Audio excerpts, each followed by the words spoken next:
시간 또 하나님 앞에 성도 여러분들을 환영합니다.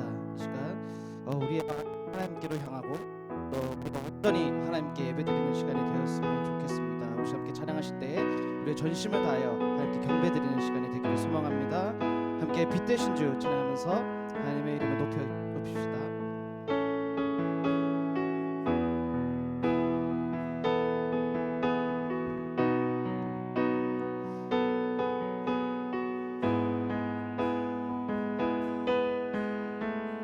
되신 주, 빛 되신 주, 어둠 가운데 비추사 내 눈 보게 하소서. 예배하는 선한 마음 주시고 산 소망이 나 주를 경배하리, 나 주를 경배하리. 엎드려 절하며 고백해 주 나의 하나님. 오 사랑스런 주님, 존귀한 예수님, 아름답고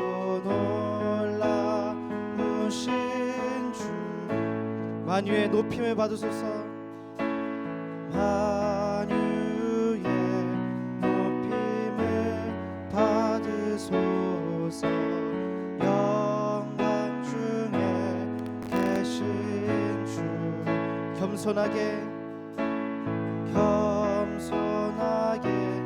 이 땅에 임하신 주 높여 찬양 나 주를 경배하리, 나 주를 경배하리. 엎드려 절하며 고백해 주 나의 하나님. 오 사랑스런 주님, 존귀한 예수님, 아름답고 나 주를 경배하리, 주를 경배하리.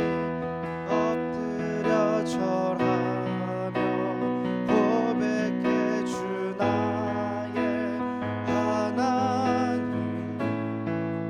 오 사랑스런 주님, 존귀한 예수님, 아름답고 놀라우신 다 할 수 없네, 다 할 수 없네. 주의 은혜 내 죄 위한 주 십자가 다 할 수 없네. 주의 은혜 내 죄 위한 주 십자가 다 할 수 없네. 주의 내 죄 위한 주 십자가 다 할 수 없네, 다 할 수 없네. 주의 내 죄 위한 주 십자가. 나 주를 경배하리, 나 주를 경배하리. 엎드려 절하며 고백해 주 나의 하나님. 오 사랑스런 주님, 존귀한 예수님, 아름답고 놀라우신. 마지막으로 찬양하겠습니다. 나 주를 경배하리, 주를 경배하리. 엎드려 절하며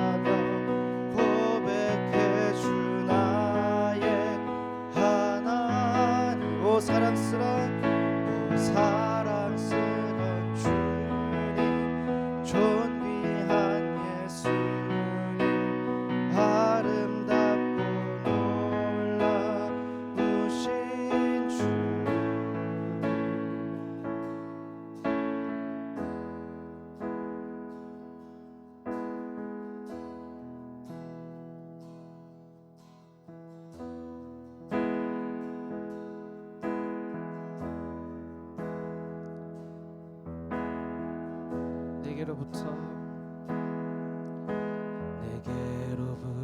눈을 들어 주를 보기 시작할 때 주의 일을 보겠네.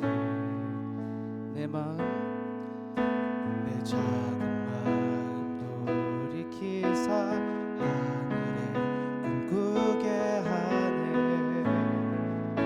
주님을 볼 때 모든 시선을 님께 드리고 살아계신 하나님을 느낄 때 세상은 주의 역사가 되고 하나님이 일하기 시작하네.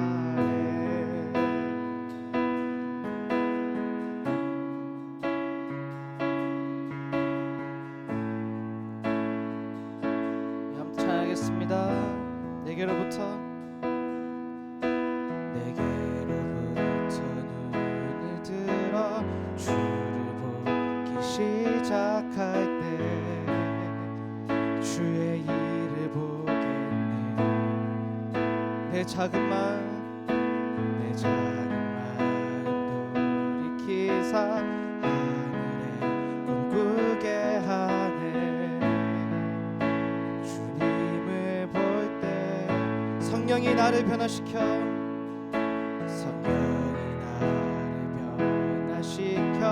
모든 두려움 사라질 때 주의 일을 보겠네. 황폐한 땅 한가운데서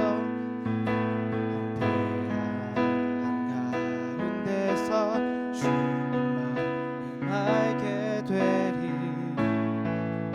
주님을 볼 때 모든 시선을 주님께 드리고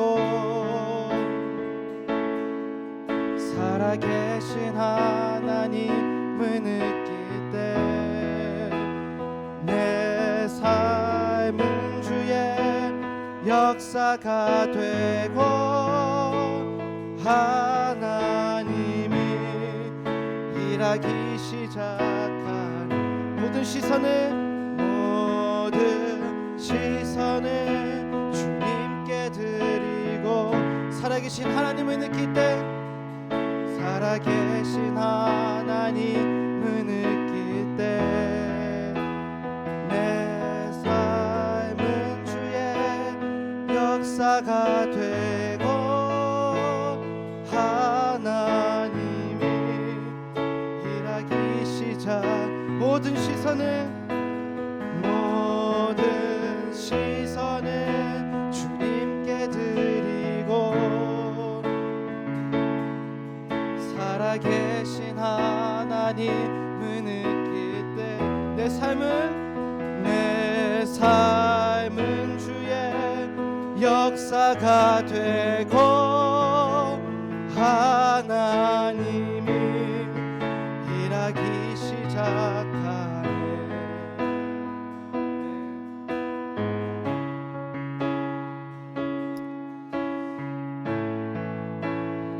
기도하며 나아갑시다. 주님, 우리의 시선이 오직 주님을 향하기를 소망합니다. 주님, 우리가 현혹되는 여러 가지 것들이 있습니다. 이 세상을 살아가면서 사람의 말을 따라갈 때도 있고 또 세상의 그런 기준들을 따라갈 때도 있습니다. 그렇지만 하나님, 우리가 오직 주님의 말씀을 붙들고 세상을 살아가기 소망합니다. 우리가 다른 곳에 시선을 두는 곳이 아니라 오직 주님의 마음이 있는 곳에, 주님께서 향하는 그곳에 우리의 시선이 있기를 소망합니다. 주님, 우리가 오로지 주님의 말씀에 순종하며 살아가게 해주시고 우리의 마음이 이제는 우리의 욕심을 따라 사는 것이 아니라 주님의 마음 있는 그곳에 이 세상을 향하여 고통받고 연약한 자들을 향하여 우리가 그 시선이 향하기를 소망합니다. 하나님, 우리에게 긍휼을 여기는 마음을 허락하여 주시옵소서. 우리에게 불쌍히 여기는 마음을 허락하여 주시옵소서. 우리의 안위를 따르고 우리의 편안함을 따르는 것이 아니라 오직 주님께서 향하는 그 시선을 따라 우리도 그 긍휼한 마음을 가지고 우리의 이웃들 향하여 기도하고 그들을 도울 수 있는 그런 하늘의 공동체가 되게 하여 주시옵소서. 이 시간 함께 기도하며 나아가겠습니다.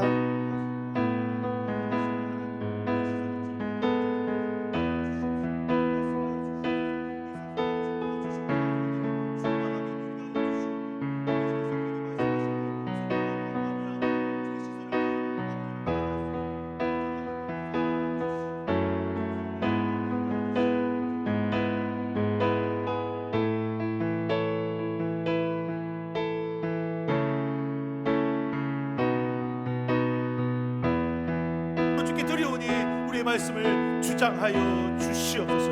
역사하시는 하나님 앞에 무릎 꿇어 예배하는 영혼들에게 구별 살펴주시는 하나님의 놀라운 은혜가 넘쳐나게 하여 주시옵소서.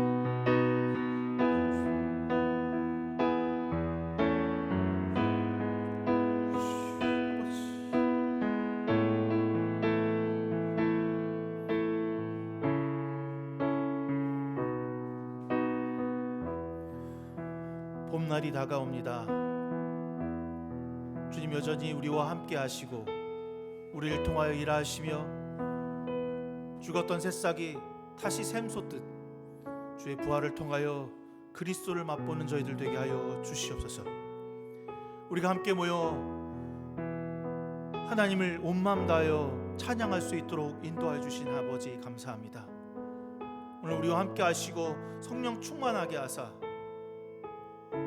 이 세상을 살아가는 우리에게 은혜 내려주시기를 소망합니다. 오직 세상에서 주님만을 만족하는 삶으로 인도하여 주시고 오늘 예배하며 죄에서 벗어나 구원의 길로 걸어가는 시간이 되도록 이끌어 주옵소서. 오직 우리의 시선이 주님께 고정되게 하시고 이 아름다운 시간을 축복하소서. 치유와 회복이 일어나며 새로운 영으로 거듭나는 귀한 예배의 시간이 되게 하여 주시옵소서. 오늘 우리 교회가 세상에서 빛과 소금의 역할을 감당하는 교회가 되게 하시며 우리와 함께 하시는 예수 그리스도의 이름으로 간절히 기도드렸사옵나이다. 아멘.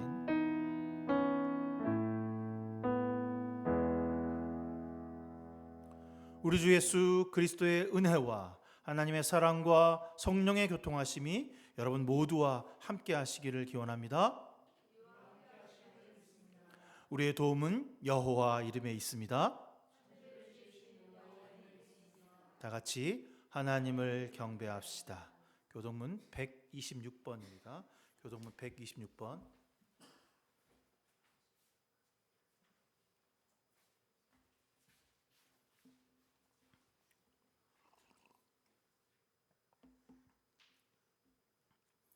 여호와여 나의 영혼이 주를 우러러 보나이다.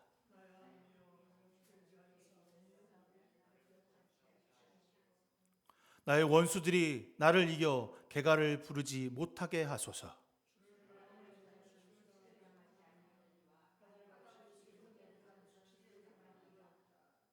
여호와여 주의 도를 내게 보이시고 주의 길을 내게 가르치소서.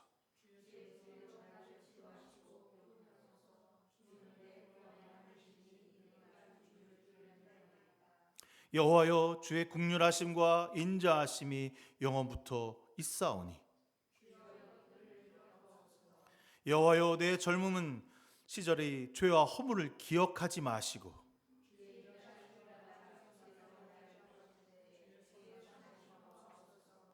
여호와는 선하시고 정직하시니 그러므로 그의 도로 죄인들을 교훈하시리로다.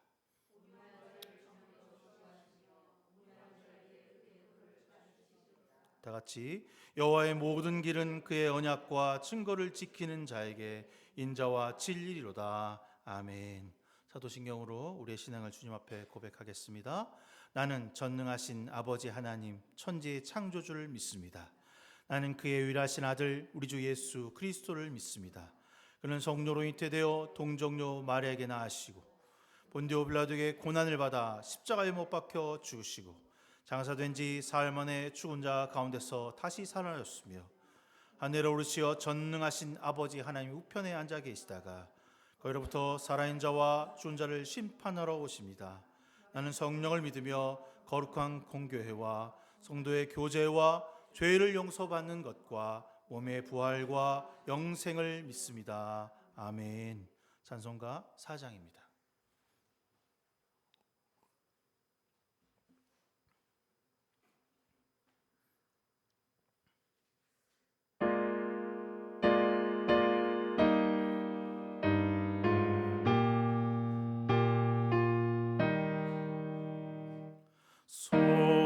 성자와 성령 영원히 영광 받으옵소서. 태초로 지금까지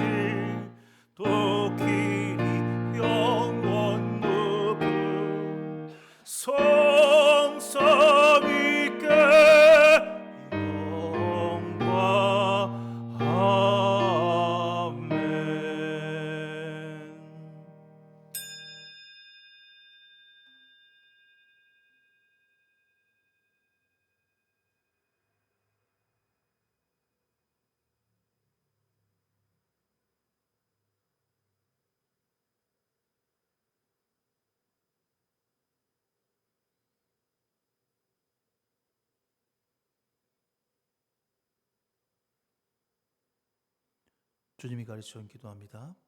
하늘에 계신 우리 아버지, 아버지의 이름을 거룩하게 하시며 아버지의 나라가 오게 하시며 아버지의 뜻이 하늘에서와 같이 땅에서도 이루어지게 하소서. 오늘 우리에게 일용할 양식을 주시고 우리가 우리에게 잘못한 사람을 용서하여 준 것 같이 우리의 죄를 용서하여 주시고 우리를 시험에 빠지지 않게 하시고 악에서 구하소서.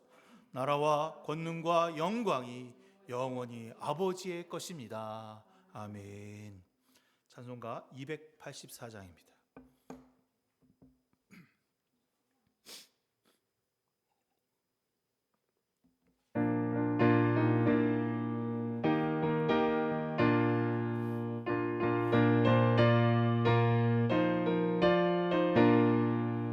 오랫동안 모든 죄 가운데 빠져 더럽기가 한량 없던 우리들 아무 공로 없이 구원함을 얻어 하나님의 자녀 지금 되었네. 주의 그 사랑 한량 없도다. 찬송할지어다 예수의 공로. 주의 그 사랑 한량 없도다. 찬송할지어다 예수의 공로. 1절 다시 합니다. 오랫동안 모든 죄 가운데 빠져 더럽기가 한량 없던 우리들 아무 공로 없이 구원함을 얻어 하나님의 자녀 지금 되었네. 주의 그 사랑 한량 없도다. 찬송할지어다 예수의 공로. 주의 그 사랑 한량 없도다. 찬송할지어다 예수의 공로.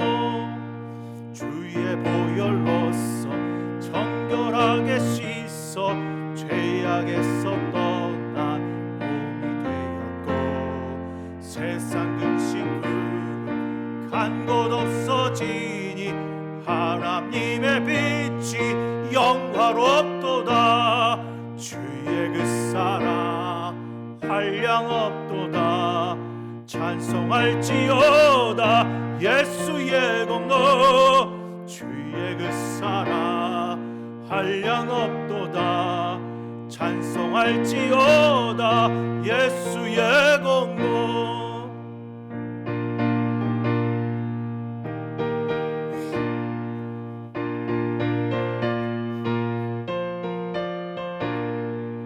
죄의 깊은 잠과 뜬 세상의 꿈을 어서 깨어나라 나의 친구여. 은혜 받을 날과 구원 얻을 때가 지금 세상에 선포되었네. 주의 그 사랑 한량 없도다. 찬송할지어다 예수의 공로. 주의 그 사랑 한량 없도다.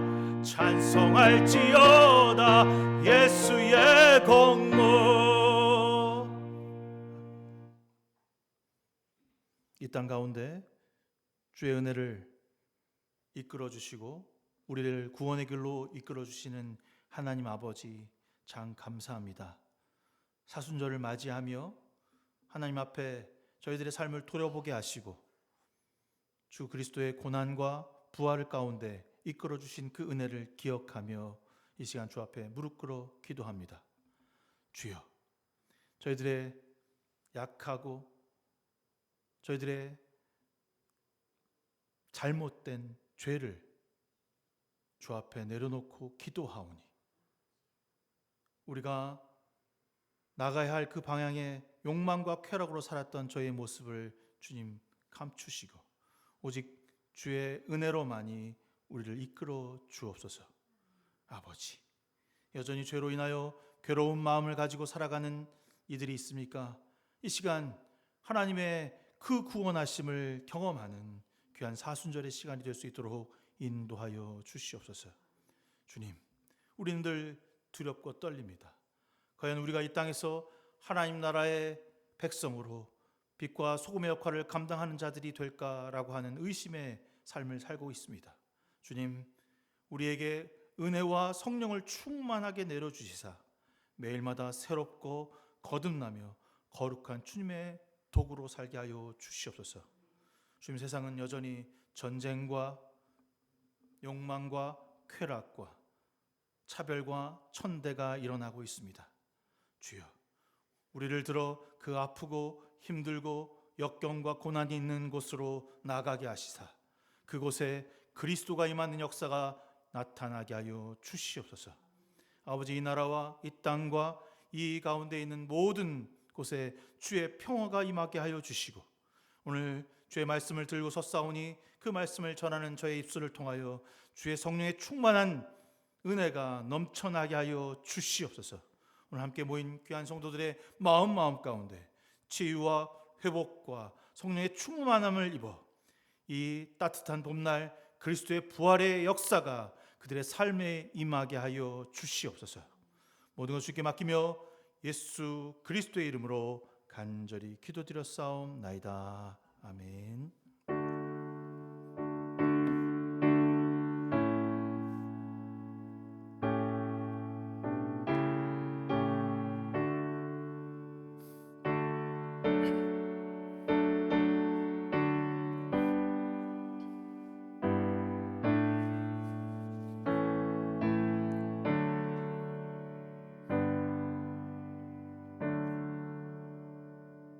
오늘 우리에게 주시는 하나님의 말씀은 누가복음 10장 25절에서 37절까지의 말씀입니다. 누가복음 10장 25절에서 37절까지의 말씀입니다.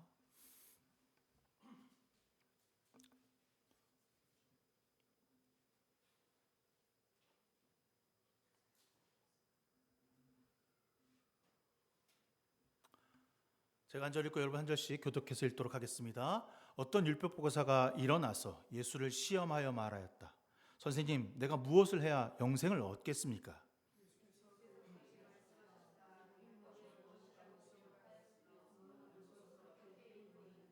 그가 대답하였다. 내 마음을 다하고 내 목숨을 다하고 내 힘을 다하고 내 뜻을 다하여 주 너의 하나님을 사랑하여라 하였고 또 내 이웃을 내 몸과 같이 사랑하여라 하였습니다.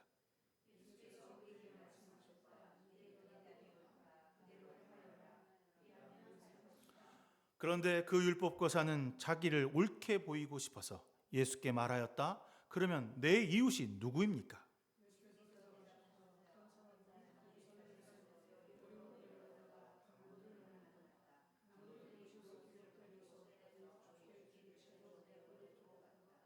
마침 어떤 제사장이 그 길로 내려가다가 그 사람을 보고 피하여 지나갔다.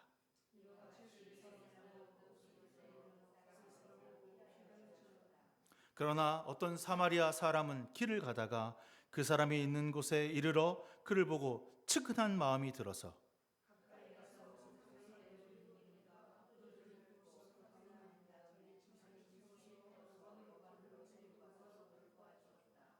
다음 날 그는 두 데나리온을 꺼내서 여관 주인에게 주고 말하기를 이 사람을 돌보아 주십시오.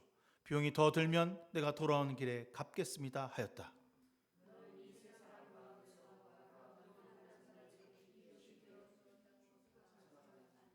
그가 대답하였다. 자비를 베푼 사람입니다. 예수께서 그에게 말씀하셨다. 가서 너도 이와 같이 하여라. 아멘. 여러분 질문을 하는 걸 좋아하시나요? 저는 질문하는 걸 별로 좋아하지 않습니다. 질문하면 당황스럽고 그리고 뭐 질문을 해서 그 답을 제가 명확하게 내릴 능력이 저한테 없기 때문이기도 하죠. 근데 왜 여러분은 질문을 하시죠? 그건 아마 두 가지일 것 같아요. 내가 잘 모르겠는데, 잘 이해하지 못했는데 라고 하는 것과 두 번째는 아는데 확인을 좀 해보고 싶은 거야. 아, 저게 진짜인가?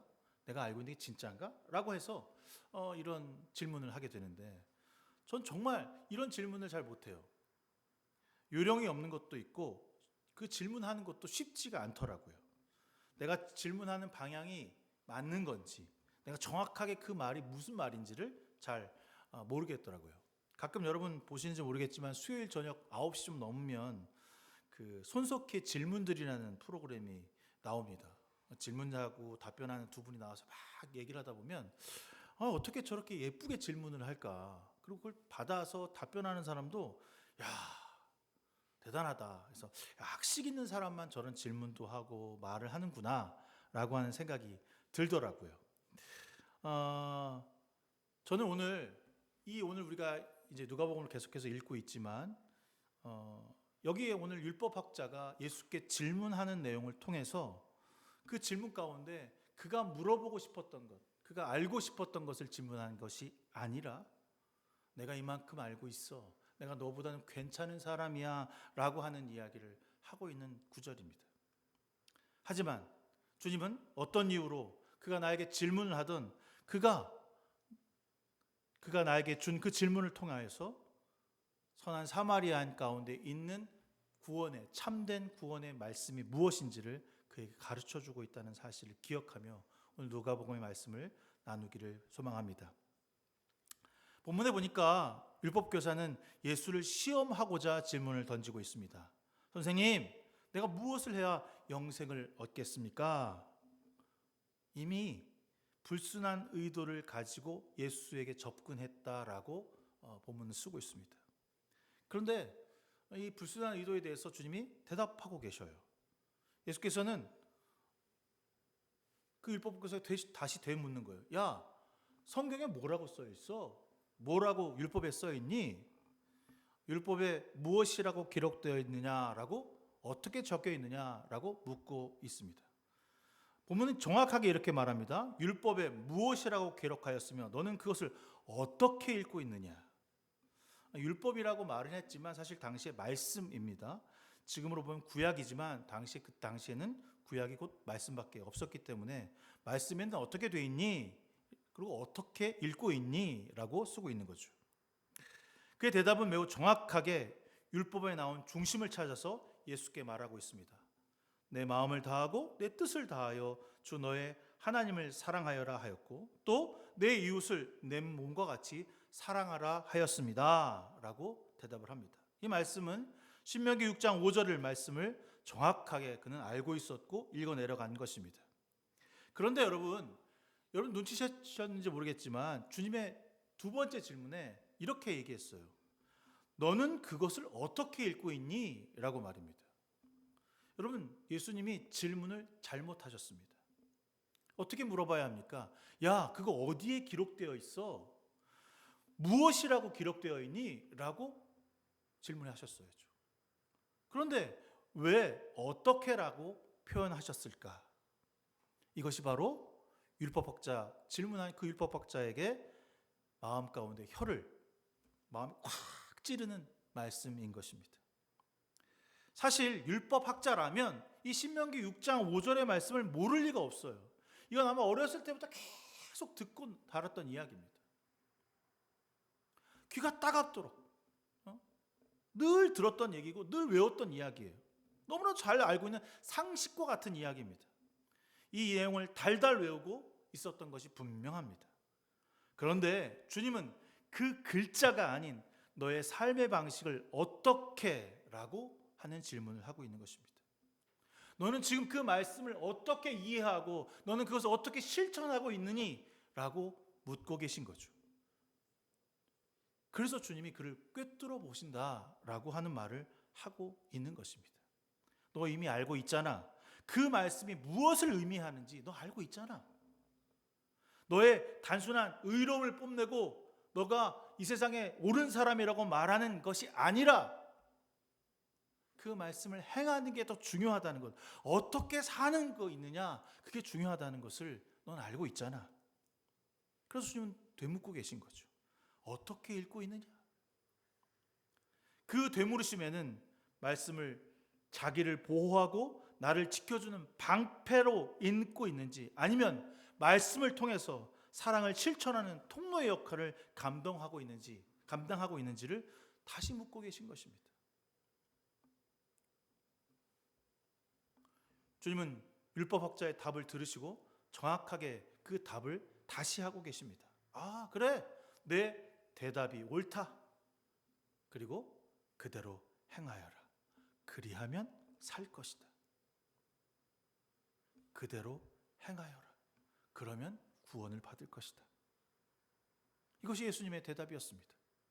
율법학자는 겉으로는 많이 알고 자기의 의로움을 인해서 세상 사람들에게 빛나는 존재고, 내가 이만큼 알고 있어서 넌 나보다 못해. 너는 뭐 기적을 일으켰지만 나는 정말 성경을 많이 아는 사람이야. 그래서 난 구원에 이루었어 라고 말하는 그를 향하여 그대로 행하여라. 그리하면 살 것이다 라고 하는 올바른 삶에 대한 태도를 보이심으로써 주님께서 그에게 잘못됨을 가르치고 있습니다. 그런데 율법학자도 정말 대단한 사람이에요. 굴하지 않아. 그래? 뭐 그 정도쯤은 뭐 괜찮아. 주님의 물음에 대해서 한 발짝을 탁 나가서 물으시는 겁니다. 내가 정말 진짜 제대로 율법학자야. 내가 정말 율법을 얼마나 열심히 공부했는지 몰라. 그래서 29절에 보니까 자기를 옳게 보이고 싶어서, 나의 의를 드러내고 싶어서, 여전히 그는 그 말씀을 들었지만 주님의 말씀이 내 머릿속에, 내 마음판에 들리지 않습니다. 그의 욕망에 여전히 담겨 있는 거죠. 주님의 말씀을 전혀 귀담아 들을 이유가 없습니다. 행하는 것보다 여전히 그 율법이라는 뒤에 숨고자 그는 질문하고 있습니다. 내가 사랑해야 할 범위가 어디까지입니까? 나의 이웃이 어느 범위까지가 나의 이웃이에요? 당시에 유대인들의 이웃의 범위는 어떠했는지를 여러분 누가복음 쭉 읽으시면서 알았을 것입니다. 일반적으로 유대인들은 자신의 동족 유대인들만 나의 이웃이었어요. 근데 더 좁습니다. 이 율법을 지키고 율법학자 바리새인들은 어떻습니까? 이 율법을 잘 지키고 있는 의인들만 나의 이웃이라고 생각한 거예요. 여러분 전주에도 쭉 누가복음 읽으면서 아셨겠지만 바리새인들과 율법학자들이 예수께서 죄인들과 세리들과 밥을 먹는 것을 장면을 보고 뭐라는 것을 막 꼬집고서 어찌하여 죄인들과 잡수십니까? 그들은 나의 이웃이, 나의 동료가 아닙니다. 절대로 그들은 나의 이웃이 될 수 없습니다 라고 말하고 있습니다. 이게 유대인들 당시에 율법학자나 바리새인들이나 그때 유대 지도자들은 나의 이웃은 하나님의 의를 지키는 사람, 그 사람만이 나의 이웃이야 라고 생각했던 거죠. 그래서 율법학자가 나 연구 열심히 한 거야. 그래서 저의 이웃이 어디까지입니까? 딱 얘기하니까 그럼 이제 뭐라고 대답하면 아무 말도 못하겠지? 라는 마음이 있었던 것 같아요. 율법학자의 의도는 내가 사랑할 사람의 범위가 의로운 사람이라면 그 외 다른 사람, 죄인이나 이방인이나 사마리아인은 미워해도 무시해도 경멸해도 바른 거죠. 정당한 거죠. 이런 답을 얻고 싶었던 거예요. 이 말에 앞에 우리가 읽었던 자기를 옳게 보이고 싶어서, 내가 의인이기 때문에 난 의인만 사겨. 난 죄인들과 함께 하지 않아. 나는 이미 내 이웃을 정말 잘 사랑하고 있어. 그들에게 정말 깊은 애정을 갖고 있어. 그래서 나는 이미 구원 받았어. 그거를 예수께 확인시켜주고 싶은 거예요. 그런데 주님은 너무나도 충격적인 말씀으로 그에게 다가서고 있습니다. 우리가 너무나도 잘 알고 있는 그 선한 사마리아인의 비유를 통하여서 이웃의 범위가 내가 생각하는 그런 좁은 의미가 아니라 라고 하는 것을 선언하고 그에게 다시 한번 가르쳐주고 있는 것이죠.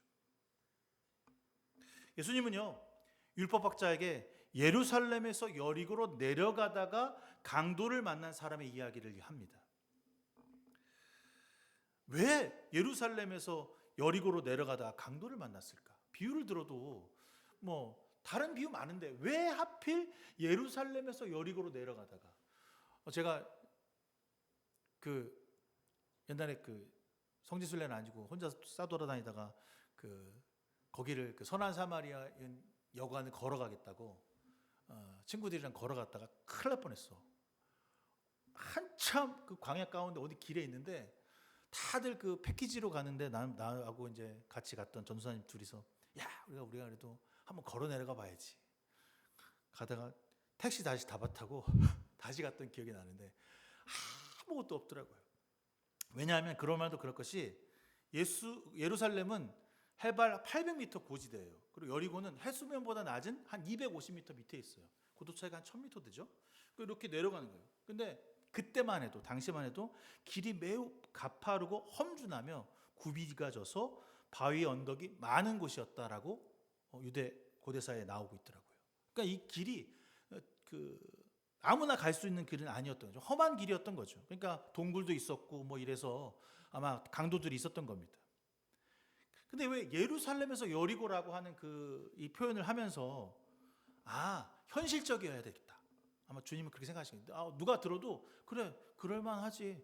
그럴만한 지역이지. 그곳이지라고 하는 장소를 잡으신 겁니다. 또한 예루살렘은요. 이 뒤에 이제 나오는 레위인과 그 제사장들이 예루살렘에서 무엇을 했냐면 성전 봉사를 합니다. 자기 당번이 되면 성전에 나가서 죄를 지키고 또 레위인들도 닦는 일을 하고 성전 봉사를 지키고 자기 집으로 여리고로 돌아가는 상황을 딱 제시한 거죠.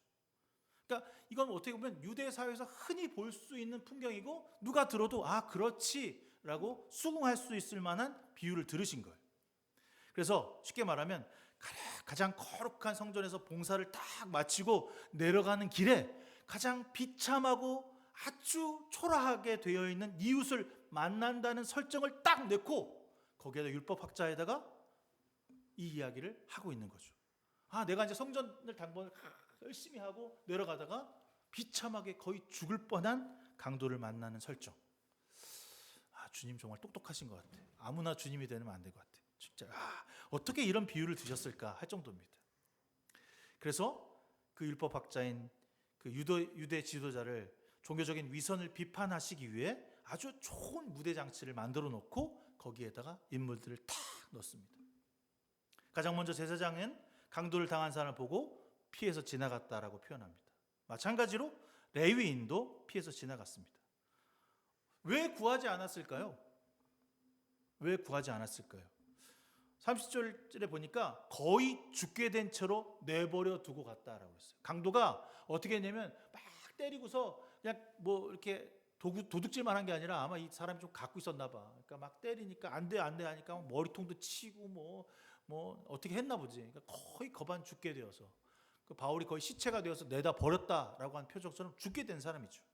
여러분 우리 이 율법학자나 레위인들은 정말 율법을 잘 아는 사람들이었습니다. 그래서 레위기 21장 1절에 4절에 보면 제사장은요 절대로 가족 외의 시체에 몸을 닿게 해서는 안 돼요. 시체에 닿으면 부정해져서 성전 봉사를 갈 수가 없어. 내가 당번이잖아. 그럼 내일도 가야 되거든. 그러니까 성전 봉사를 가야 되는데 그 시체를 만지면 돼요, 안 돼요? 안 되는 거지. 만질 수 없어. 그래서 아마 저 사람이 죽었다면 내가 손을 대는 순간 넌 어떻게 돼? 부정하게 되니까 하나님의 거룩한 직무를 수행할 수 없으니 나는 차라리 피해가는 게 맞아라고 아주 합리적으로 생각을 한 거예요. 이 구멍을 다 파놓으셨어요. 자기 합리화를 한 겁니다. 레위인도 마찬가지였죠. 그런데 어떤 사마리아 사람은 측은한 마음이 들어서, 여기 중요한 가로치기 다운표치기, 측은한 마음이 들어서 불쌍히 여기사. 주님이 가장 많이 사용하셨다는 거잖아요. 불쌍히, 누가복음에서 가장 많이 나오는 그 단어가 불쌍히 여기사. 측은한 마음이 들어서 어떻게 행동합니까? 가까이 가서. 이 누가가 정말 표현을 너무 잘하는 것 같아. 가까이 가서, 그냥 가서라고 하지 않고 가까이 가서 그 상처에 올리브 기름과 포도주를 붓고. 주님이 누가복음에서 가장 병 치유를 많이 하시는 도구가 뭐예요, 여러분? 손을 내미사, 손을 들어. 나병 환자가 왔을 때 아무도 만지지 않은 그 나병 환자를 향해서 어떻게 했어요? 손을 만지사라고 치유하시거든요. 직접 손을 대는 거야. 누구도 가까이 가지 않지만 주님이 그에게 다가가서 주님의 힘으로 정하게 되는 거죠. 주님이 뭐이기 때문에? 성전이기 때문에. 주님이 구원의 그 자체이기 때문에 내가 가면 정하게 되는 거야. 부정한 것이 만지면 내가 부정하게 되는 것은 사람들이지만 주님이 만지시면 정하게 되고 깨끗하게 되고 나음을 얻는 거죠. 그 일을 사마리아인이 하고 있습니다. 근데 여기까지만 했으면 좋았을 텐데 그를 메어다가 안식을 취할 수 있는 여관에다가 데려다 놓고 그 여관 사람에게, 그 주인에게 돈을 줍니다. 2데나리온. 적지 않은 돈이에요. 그런데 그 돈으로 모자르면 내가 다시 돌아오는 길에 그걸 치유하겠다. 여러분, 이런 친절을 어떤 친절이라고 합니까? 저는 이걸 쭉 읽으면서 여러분들 문제에다 제가 써긴 했는데 완벽한 친절이다. 선을 행하려면 생색만 내는 것이 아니라 끝까지 하는 것이다.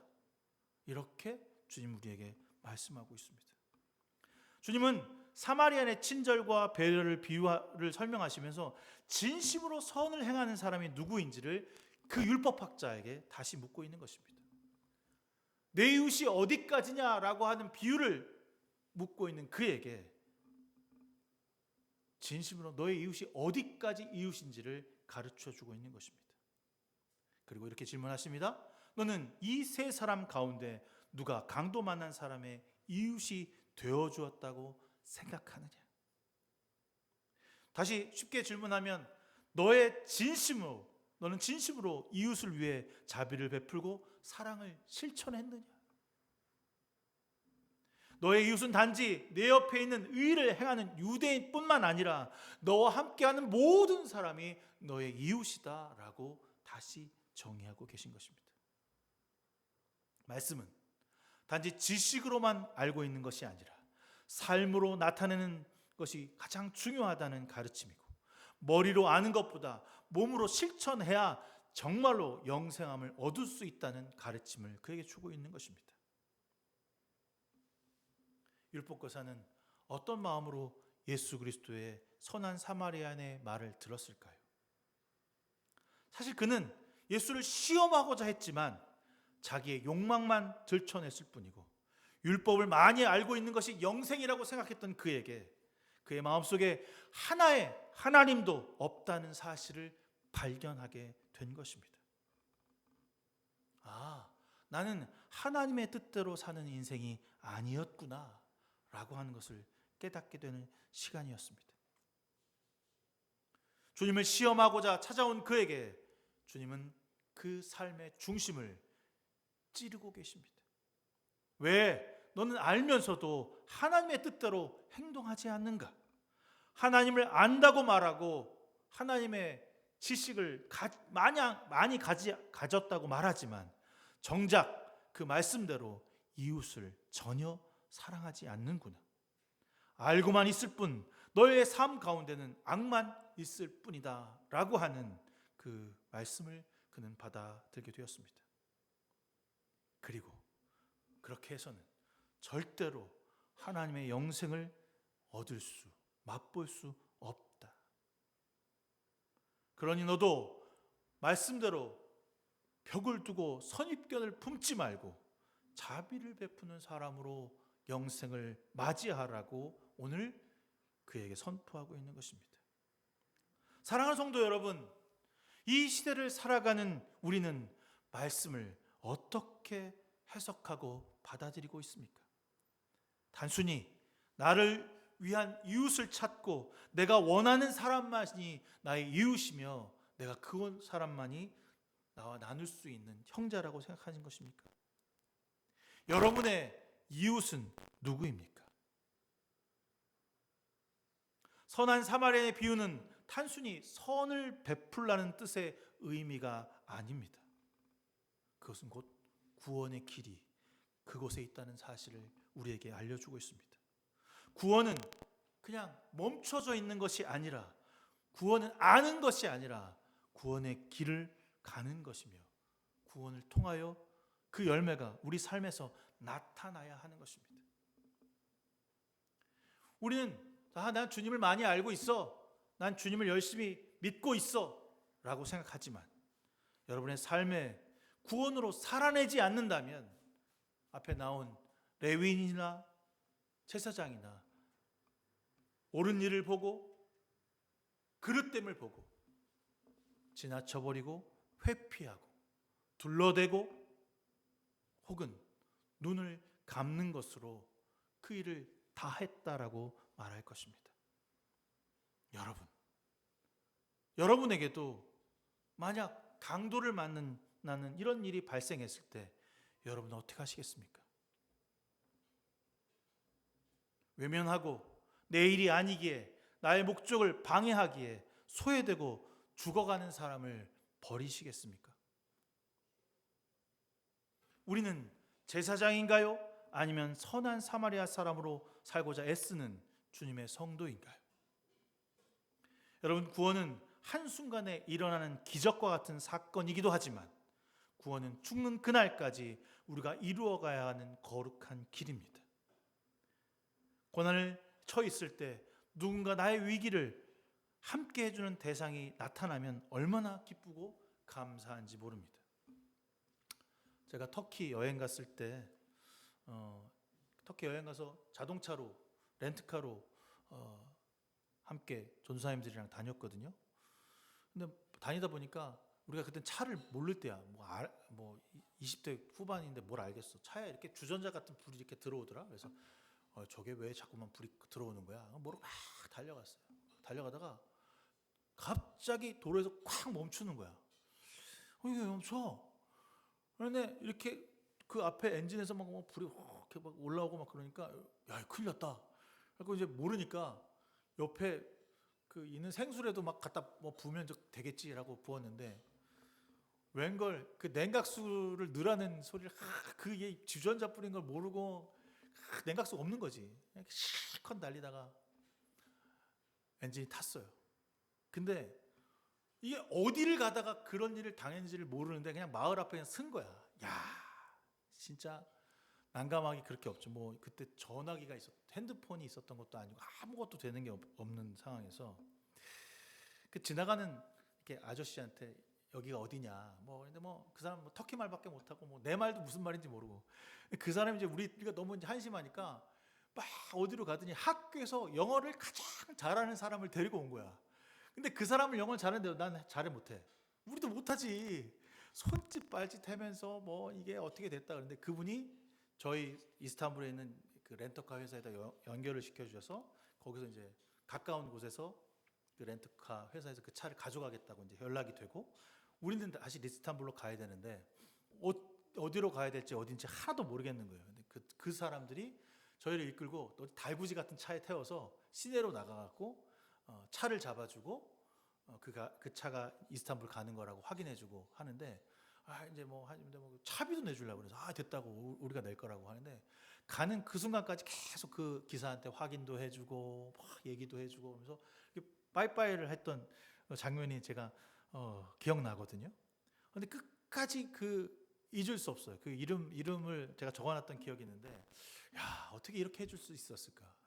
한 6시간 되는 시간 동안 난감했던 시간이었는데 그런 일이 있었거든요. 동양 사람이고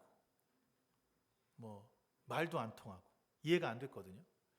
그래서 그 생각을 하면서 제가 이 말씀을 봤는데 야, 우리의 친절은 단순히 내가 아는 범위에서 끝나는 것이 아니라 나의 친절이 담장을 넘어갈 수 있었으면 좋겠다. 내가 모르면 누군가의 손길을 통해서 그 사람에게 꼭 반드시 도움을 줄 수 있도록 그 중간에 도구가 되었으면 좋겠다. 내 손길을 필요한 모든 사람들의 필요를 채우기 위해서 내가 섬기는 도구가 되려면 최소한 끝까지 그 일을 책임져야 하겠다. 내 마음이 필요한 곳에, 내 물질이 필요한 곳에 흘러가도록 우리는 아낌없이 내주는 삶을 살아가야겠다. 이것이 어떻게 보면 구원을 이루어가는 사람들의 모습이지 않을까. 예수를 믿는다고 말만 하지 말고 삶에서 구원의 실천들과 열매들이 나타나야 하는 것입니다. 저는 이게 주님이 주시는 참된 구원의 열매가 나타나는 거룩한 행동이라고 생각합니다. 주님은 마지막으로 그에게 이렇게 대답하셨어요. 율법학자가 항복하고 이제 안 되겠다. 누가 진정한 이웃이냐? 이런지 물으시는 거죠. 다시 한번 물으시는 거예요. 너 이 사람 누가 이웃이야? 그러니까 가만히 듣고 있다가 다른 말을 못 하겠는 거지. 그 앞에 있는 레위인이 아닙니다. 뭐 이렇게 답을 했는데 뭐라고 하냐면 나도 교묘해요. 자비를 베푼 사람입니다. 사마리아인입니다라는 말은 도무지 할 수가 없는 거야. 왜? 사마리아하고는 상극이니까 하고 싶지 않은 거지. 자비를 베푼 사람입니다. 주님의 답이 너무나 명쾌하십니다. 너도 이와 같이 하여라.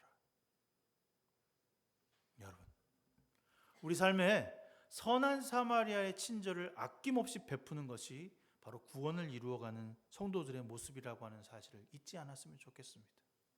참된 구원, 참된 능력, 그리스도인 많이 부르짖고 많이 이야기하지만 정말 참된 구원을 이루어가는 사람들은 극히 소수다라고 주님 우리에게 이야기하십니다. 누가복음을 쭉 읽으면서 여러분 이 8장부터 오늘 12장까지 여러분 한 주 읽었는데 어떤 마음이셨어요? 아 그래 그냥 주님의 사역이 쭉쭉 나열되어 있는 이야기지? 아니요. 그 바로 이 뒷이야기가 마르다와 마리아의 이야기인데 어땠어요? 아 그래 마리아는 칭찬받고 마르다는 일해서 혼났어. 그게 아니잖아요. 그의 마음 중심에 그리스도가 있느냐? 너의 헌신과 수고가 말씀의 바탕이 된 것이냐라고 묻고 있는 것입니다. 주님은 우리의 중심을 보고자 하십니다. 겉으로 보여지는 모습, 겉으로 보여지는 판단으로 우리를 판단하시는 것이 아니라 내 중심에 하나님 나라 백성으로 살아가고 있느냐?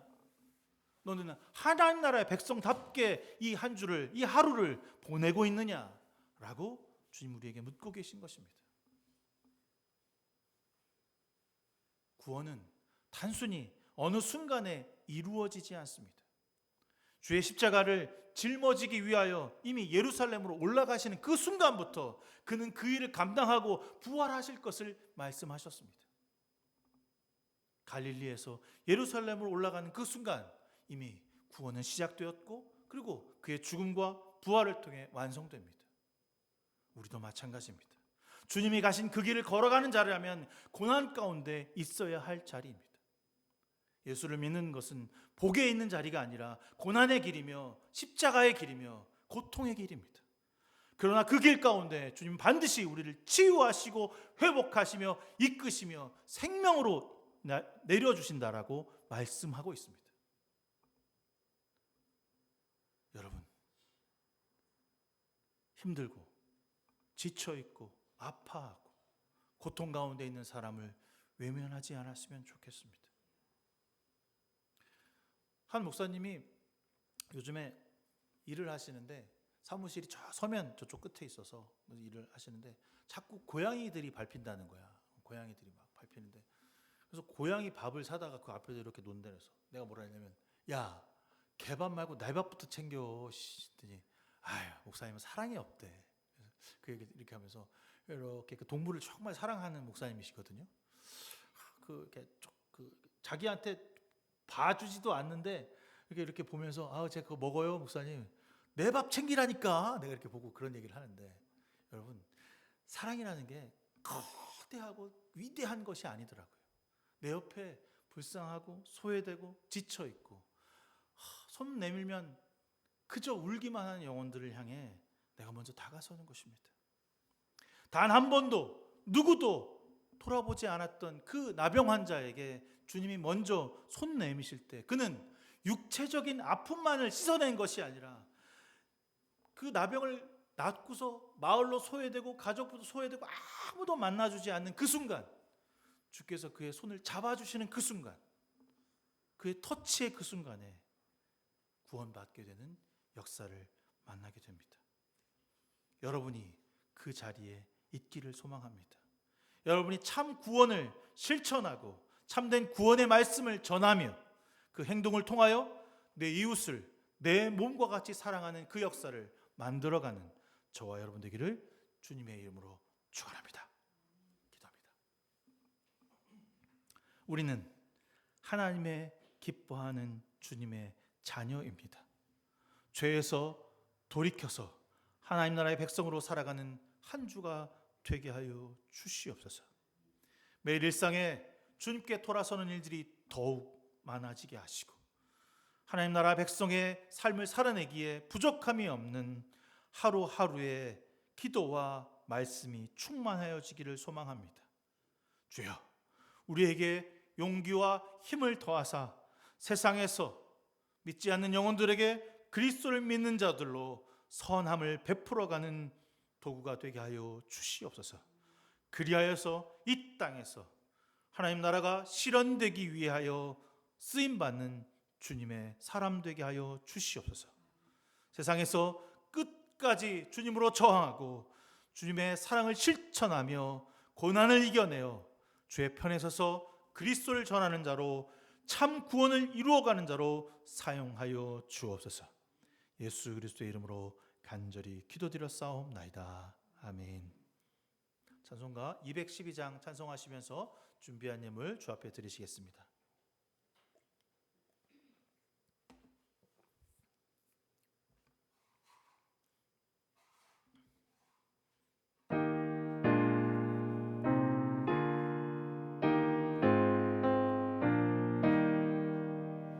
겸손히 주를 섬길 때 괴로운 일이 많으나 구주여 내게 힘주사 잘 감당하게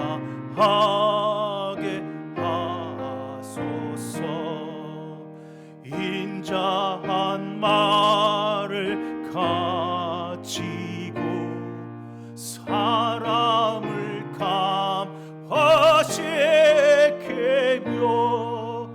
갈 길을 잃은 무리를 잘 인도하게 하소서. 구주의 귀한 인내를 깨달아 알게 하시고 굳건한 믿음 주셔서 늘 승리하게 하소서. 장래의 영광 비추사 소망이 되게 하시며 구주와 함께 살면서 참 평강 얻게 하소서.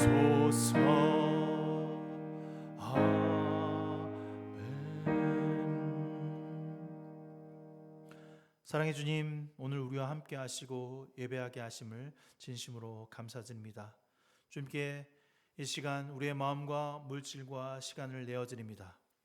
늘 풍성하게 채우시며 은혜와 감사를 깨닫게 하는 하나님께 우리의 전부를 내어드립니다. 나눔과 섬김을 실천하는 귀한 성도들 되게 하여 주시고 물질과 시간의 드림에 있어 내가 먼저가 되지 않는 삶이 되게 하여 주시옵소서. 드린 예물 세상과 이웃을 위해 쓰여질 때 예수 그리스도의 향기가 되게 하시고 나눔이 필요한 곳으로 흘러 넘쳐나가게 하여 주시옵소서.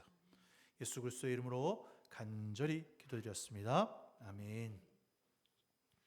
3월 셋째 주 사순절 기간입니다. 여러분 절제할 것과 내려놓을 것이 무엇인지 고백하며 하루하루를 보내시기를 부탁드리겠습니다.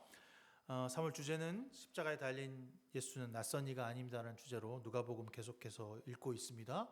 이번 주도 4장 있는데 뒤에 있는 메밀묵 챙기셔서 가져가셔서 하루도 빠짐없이 잘 읽으시기를 부탁드리겠습니다. 이번에 사순절 기간에 그 기도회를 금요일이 아닌 목요일 날 하는데 4개 교회가 같이 함께 합니다. 그래서 목요일 날 8시 반에 온익교회에서 할 거니까 여러분들 참여하셔서 은혜 나누시기를, 또 기도하면서 우리가 어떻게 이 사순절 기간을 보낼 것인지를 좀 고백하고 준비하는 시간이 되기를 부탁드리겠습니다. 온익교회 여기서 가까워요? 그러니까 누구야? 호연이 집에서는 5분도 안 걸려.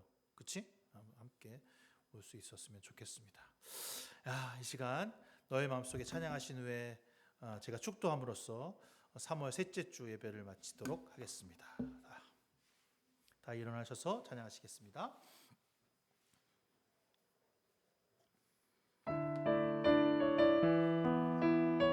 그냥 거기서 계속 하셔도 돼요.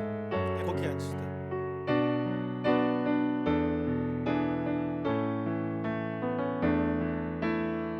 이 시간 너의 맘속에 하나님 사랑이 가득하기를